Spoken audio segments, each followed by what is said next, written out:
नमस्कार मित्रांनो, सावळ्याची जणू सावली. आजच्या भागात आपण पाहणार आहोत.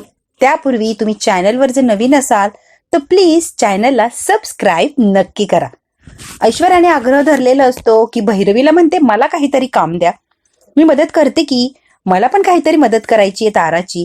जयंती म्हणते असं काय काम देते, असं काय काम देते, बॅक स्टेज पेक्षा महत्वाचं काम देते. ऐश्वर्या म्हणते जयंती असं काय काम देणार आहे. जयंती अगदी ओढत ओढत ह्या ऐश्वर्याला घेऊन जाते. नाही नाही म्हणते तरी पण जयंतीने ओढत तिला घेऊन गेलेली असते. भैरवी आता पटकन सावलीला आणि ताराला ओढत आतमध्ये घेऊन जाते. जोपर्यंत ऐश्वर्या तिथे नाहीये तोपर्यंत यांचं काम करायचं असतं. भैरवीने 2 बाउन्सर ठेवलेली असतात. इथेच थांबायचं, वेळेवर येता येत नाही का, आता मात्र आत कोणाला जाऊ द्यायचं नाही. माणूस म्हणतो गर्दी खूप होती ना, यायला उशीर झाला, सॉरी मॅम. भैरवी म्हणते सगळं ट्रॅफिक तुम्हालाच लागलंय का. भैरवी म्हणते या दाराच्या इकडं कुणी जाऊ द्यायचं नाही आणि बाहेर कोणाला येऊ द्यायचं नाही, फिक्स. हो मॅडम, तुम्ही म्हणताल तसं.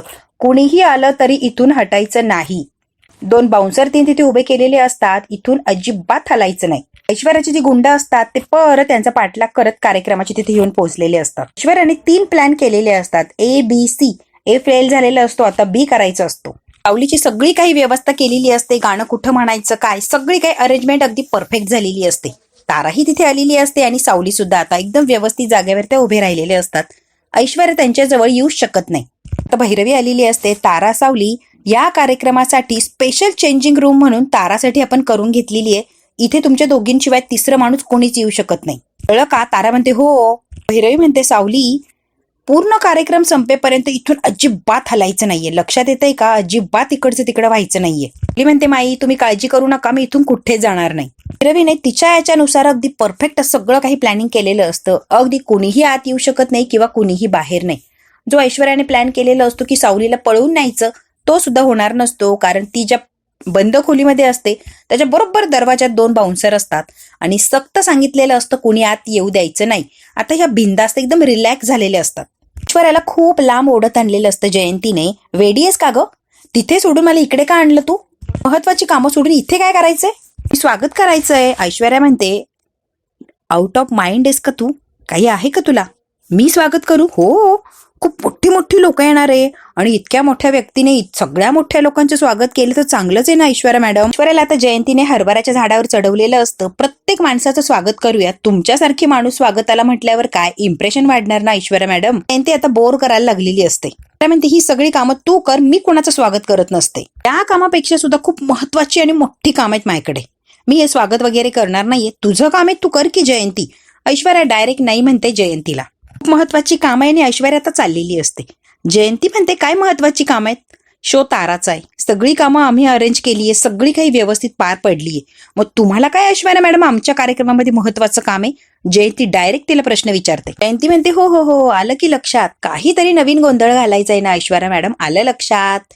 एवढा मोठा कार्यक्रम आणि तुम्ही गोंधळ घालणार नाही असं होणारच नाही, बरोबर आहे ना ऐश्वर्या मॅडम. ऐश्वर्या म्हणते झालंय बोलून, गोंधळ तू घाल, मी नसते घालत, बदलली आता, मला इंटरेस्ट नाही असल्या गोष्टींमध्ये, कळतंय का, गोंधळ वगैरे काही करायचं नाहीये मला. जयंती म्हणते खरंच बदलला ना, मग इथेच उभा राहून दाखवा की खरंच तुम्ही बदलला, आतमध्ये कशाला गोंधळ घालायला जाताय. जयंती इतकी चॅप्टर असते की तिला अजिबात तिथून हलूच देत नाही. ऐश्वर्या म्हणते ही जयंती इतकी चॅप्टर आहे ना की मला इथून हलूच देत नाही अजिबात, तिचा काहीच नेम नाही, खूप सावधानगिरीने काम करायला लागणार आहे, माझी माणसं इथे येईपर्यंत मला इथेच थांबायला लागणार आहे. ऐश्वर्या म्हणते हिला जर संशय आला ना सगळ्यांना सांगत फिरेल ही एडियट.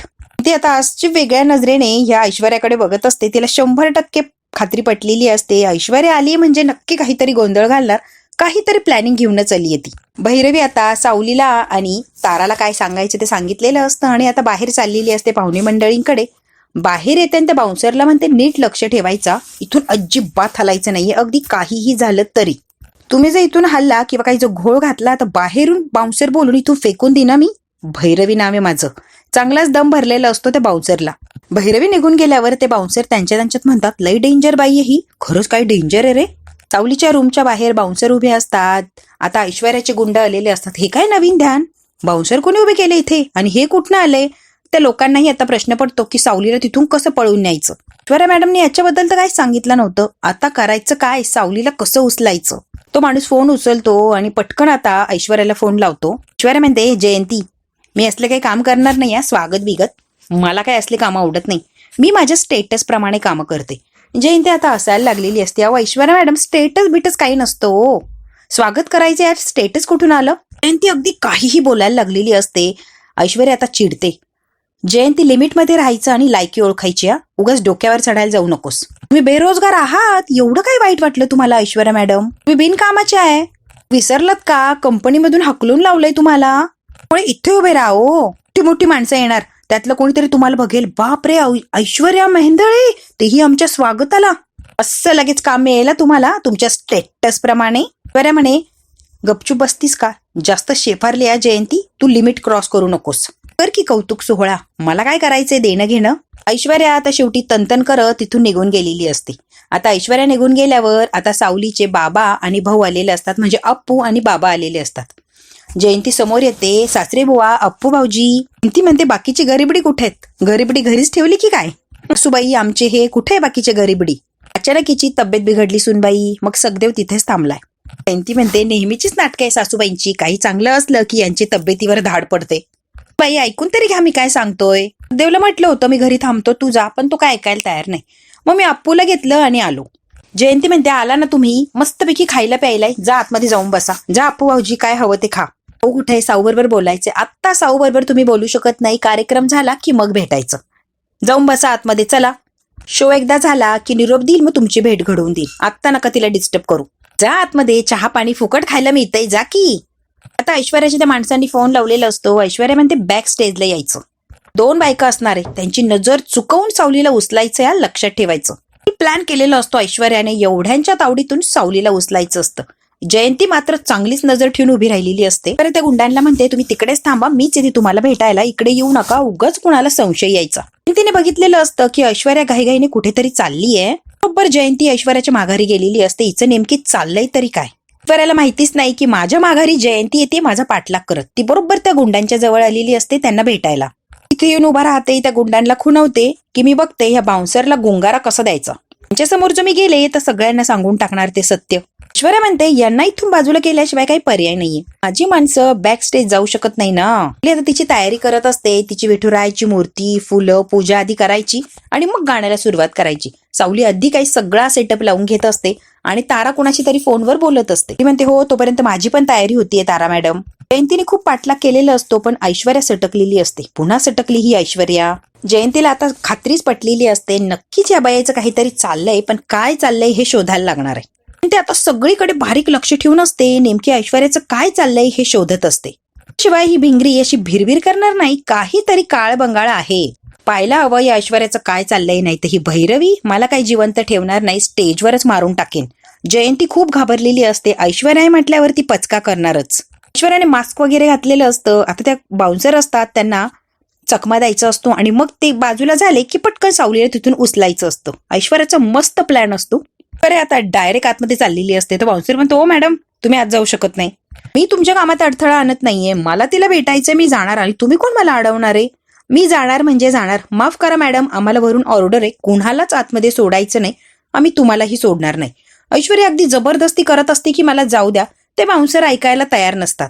तुम्ही कार्यक्रम झाला की मग भेटा, आत्ता काही तुम्ही जाऊ शकत नाही, वरून तशा ऑर्डर दिल्यात आम्हाला, त्यामुळे सॉरी मॅम. ऐश्वर्या अगदी पळतच गेलेली असते आतमध्ये.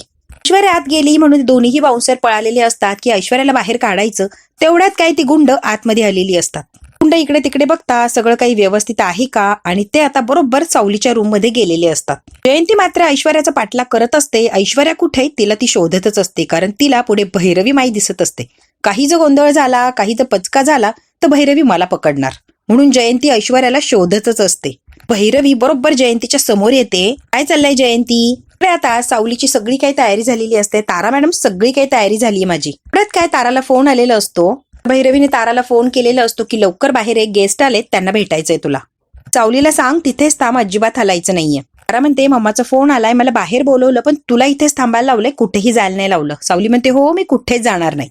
आता तिथेच थांबलेली असते आणि तारा गेलेली असते निघून, कारण तिला बोलवलेलं असतं, गेस्ट आलेले असतात, त्यांना भेटायचं असतं. तरी आता धावपळ करत आतमध्ये आलेली असते आणि काही करून सावली कुठे हे तिला शोधायचं असतं.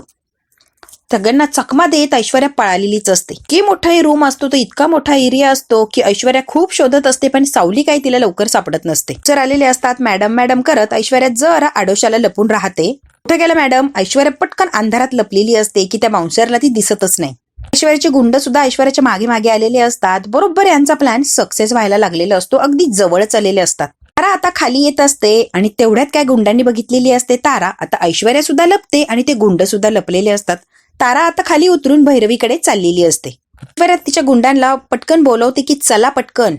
बाउन्सर परत माघारी येतात आणि बरोबर या गुंडांच्याकडे चाललेले असतात. ऐश्वर्या म्हणते हॅलो इकडे मी. आता ऐश्वर्याचा पाठलाग करत परत ते बाउन्सर पळालेले असतात. पर्यंत ते गुंड पटकन निघून गेलेले असतात. जिथून तारा खाली आली तिथे बरोबर ते चाललेले असतात. ऐश्वर्याने प्लॅन अगदी परफेक्ट आणि सक्सेस केलेला असतो. बाहेर येऊन ती थांबलेली असते अगदी बरोबर. बाउन्सर तिला अजूनही शोधतच असतात.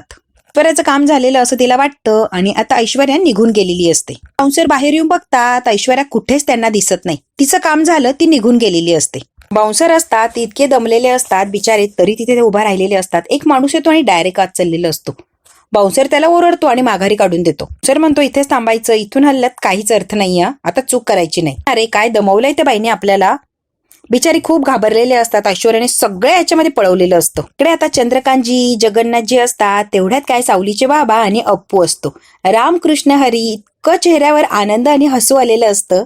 जगन्नाथजी चंद्रकांतजी खूप छान आणि असं व्यवस्थित त्यांच्याशी बोलतात. चंद्रकांतजी म्हणतात तुम्ही आलेच नाही आमच्याकडे.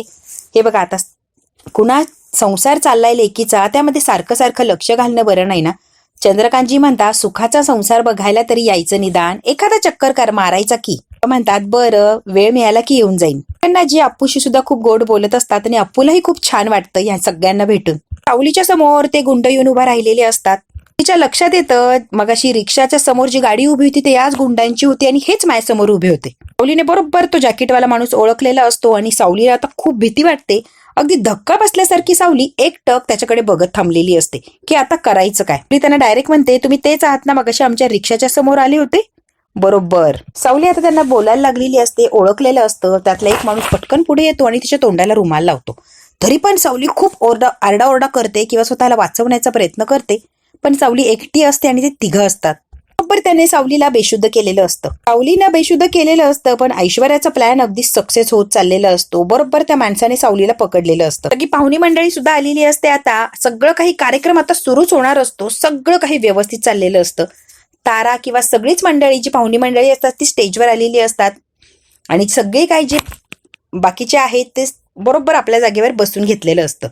सगळं काही छान आणि व्यवस्थित असं चाललेलं असतं. ते खूप आनंदी असतात. सगळ्यांना खूप छान असं वाटत असतं. वातावरणच खूप छान तयार झालेलं असतं. कार्यक्रमाची सगळी अरेंजमेंट भैरवीला विचारूनच करत असतात. भैरवी जसं म्हणेल तसं स्टेप बाय स्टेप सगळा कार्यक्रम सुरू होणार असतो. तारा आणि भैरवी जर आता बाजूला आलेले असतात.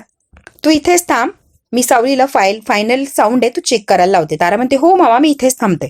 भैरवी आता सावलीला आवाज देत असते पण सावली काही रिप्लाय देत नाही. अगं सावली तुला ऐकायला येतंय का? तुझ्याशी बोलतीये मी सावली. भैरवी म्हणते थांब तिला बघतेच मी. भैरवी येऊन बघते तर काय सावली तिथे नसतेच. आता मात्र भैरवीला धक्का बसलेला असतो की सावली गेली कुठे. तारा सुद्धा आलेली असते कारण भैरवीने खूप वेळेला आवाज दिला तरी सावलीने काही रिप्लाय दिलेलाच नसतो. भैरवी म्हणते तारा सावलीला बघितलं का? मम्मा नाही ग. तिचाही गोंधळ उडालेला असतो. आत्ता होती मी तुझ्याकडे आले तेव्हा जस्ट इथे उभी होती. सगळी काही तयारी वगैरे केली तिने. आता कुठे गेली असेल? टेन्शन आलेलं असतं आणि सगळीकडे शोधाशोध सुरू झालेली असते. तिची बॅग तिथेच पडलेली असते. मुलीचा फोन सुद्धा तिथेच असतो. आता भैरवीला जरा शंका यायला लागलेली असते. भैरवी म्हणते सावली गेली कुठे? भैरवी आता चिडलेली असते आणि इतकी भयंकर चिडते. दरवेळेला या पोरीचं हेच नाटक आहे. कधीच कुठला शो व्यवस्थित असा पार पडत नाही. नेहमी हिच्यावर लक्ष ठेवायचं आणि हिला बोलवून आणायचं. काय तारा प्रत्येक वेळेचं नाटक झालंय ग हे. भैरवी आता खूप बडबड करायला लागते. माझ्या जीवाला घोर लावल्याशिवाय हिचं एकही काम होत नाही. मुद्दाम करते बरं ही. सावली ना दरवेळेला तारा असलाच खेळ करते. बिचारी तारा आता सुन्न झालेली असते. ही पोरगी कुठे गेली आता माझ्या डोक्याला कसला ताण आहे म्हणून भैरवीला खूप टेन्शन आलेलं असतं. भैरवी म्हणते कुठून आणू हिला शोधून मी. भैरवी आता रागारागाने बाहेर आलेली असते. काय रे माघारी कोण आत गेलं होतं? नाही मॅडम तुमच्या माघारी कोणीच गेले नाही आत. ती म्हणते कोणीच गेलं नाही? नक्की? हो मॅडम कोणीच नाही गेलंय. आतून कोणी बाहेर गेलंय का? नाही मॅडम कोणी आलं पण नाही आणि गेलं पण नाही. निश्चिंत राहा कोणीच गेलेलं नाही आत. आतल्या पोरीला कुणी गायब केलं रे? खोटं बोलताय माझ्याशी? ती म्हणते तुम्हाला नंतर बघतेच मी. ती पोरगी गायब झाली आणि तिला शोधते मग तुमच्याकडे बघते. सगळीकडे शोधाशोध सुरू होते. सावलीला बघितलं का? सावलीला बघितलं का? जयंती अगदी आरडाओरडा करत बाहेर आलेली असते. सगळेच घाबरून गेलेले असतात. सावलीला कुणी पाहिलंय का? सावलीला कुणी पाहिलंय का? सावलीला खरं तर कुणीच बघितलेलं नसतं. जगन्नाथजी सगळेच घाबरलेले असतात की सावली गेली कुठं. भैरवीजी असं का विचारताय तुम्ही? सावलीला पाहिलं का? सावलीला पाहिलं का? ती गेली कुठं? तिलोत्तमा म्हणते, अगं भैरवी काय झालंय, एवढी काय हायपर झालीयस, सावली सापडत नाहीये, डायरेक्ट गायब झाली इथून ती. तिलोत्तमा म्हणते, काय सावली गायब? पण ना जिला तो खूप टेन्शन आलेलं असतं की माझी लेक गेली कुठे. राजकुमार, अमृता सगळेच आता टेन्शन मध्ये आलेले असतात. बॅकस्टेजला सोडून आले तिला, पण तिथून कुठे गायब झाली काही कळतच नाहीये. तिलोत्तमा आता भैरवीला जरा आधार देते, अजिबात टेन्शन घेऊ नको, सापडेल सापडेल, कुठे जाणार आहे कार्यक्रम सोडून ती. तो मॅनेजर असतो, तो म्हणतो, मॅम काही प्रॉब्लेम आहे का? अहो तुम्ही आमच्या सावलीला कुठे बघितलं का? नाही मॅम, मला दिसल्याच नाही त्या. म्हणतात, पॅनिक होऊ नका, शोधूया आपण, सावलीला शोधून काढूया, डोंट वरी. राजकुमारच्या डोक्यात मात्र वेगळे चक्र चालू झालेले असतात, त्याच्या डोक्यात वेगळंच काहीतरी असतं. सगळीच मंडळी सावलीच्या शोधात बाहेर पडलेली असते आणि सगळ्यांना आता फक्त आणि फक्त सावलीचा शोध घ्यायचा असतो.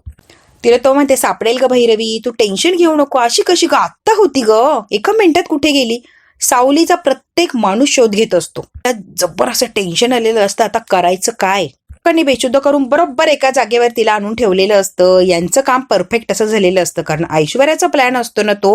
गुंडांनी तिला खाली ठेवलेलं असतं, तिच्या आधी हात बांधा मग बघू बाकीचं. बिचारी सावली बेशुद्ध असते आणि तिचे हात वगैरे बांधलेले असतात. दुसरा गुंड म्हणतो, तिच्या तोंडावर पाणी मार, तिला शुद्ध येईल.